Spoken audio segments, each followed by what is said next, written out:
while the earthquake played itself out. It felt a very long one. It's hard to judge duration in these circumstances, but I think it must have been between a minute or 2 minutes, which when you're waiting for it to end seems like a very long time.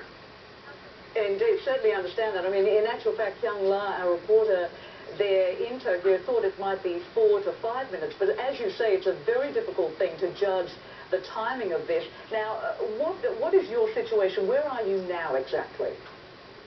I'm in my office, having been for a walk out in central Tokyo to see what's going on. I'm now in my office monitoring the coverage on Japanese television. And I have to say that the central Tokyo is fine from what we've seen. I've walked around for about half an hour.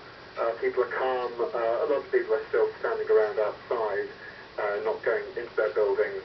So there isn't much damage. The most I saw was a cracked window, a few cracks in the walls.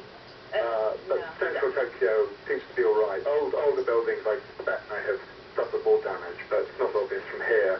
The real dramas are clearly in northeast Japan, along the northeast coast. We're seeing now pictures of large-scale fires.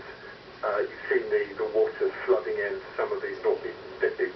That's where the damage is concentrated. Yes, and we have listened to the Japanese Prime Minister, Naoto Kan, appealing to the people of Japan to remain calm, a difficult thing to do, certainly under these circumstances, as you fear, certainly along the coastline, the northeast there, the approach of yet another tsunami. What about people trying to get hold of loved ones, family members? Because I'm seeing a lot of that on my Twitter account, people trying to make contact with their friends and family. Yes, I think the problem is that the phones are very jammed. Everyone's on their phone, on their mobile. Even the landlines are a bit difficult now. I mean, I was able to get through to my family in the first half hour after this happened. They were all fine. But, you know, the system, I think, is overloaded. I suspect that it's that rather than damage to the telecoms infrastructure. So, you know, there will be a lot of anxiety, particularly for people who have family in these northeastern coastal areas. Indeed, and of course what's interesting is in the midst of this and all these aftershocks that you're experiencing, and we've been reporting, you know, after the initial 8.9, we've heard of a 6.4, a 6.8, that even so, people are still able to watch their television. The power lines don't appear to have, the downing of those power lines don't appear to have necessarily had a big impact, certainly in the Tokyo area, as you point out.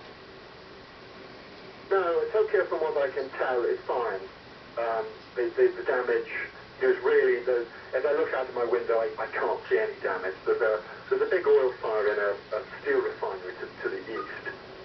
We're hearing reports of an older, pre-war building where there was some kind of school graduation ceremony going on, where a ceiling fell in and some people were injured. But I don't think Tokyo is the problem. Indeed. You feel comfortable, though, there on the 7th floor to remain there rather than to add to the people trying to make their way home. Presumably it took a little while for you to come to that decision. Not really. I mean, this building seems to be quite solid. By and large, I mean, if we look at what seems, you know, still to have been a more destructive earthquake in Kobe in 1995, by and large, modern buildings, you know, built after 1980 at least, remain standing. They might have been badly damaged and rendered uninhabitable. They might have had to knock them down and rebuild them.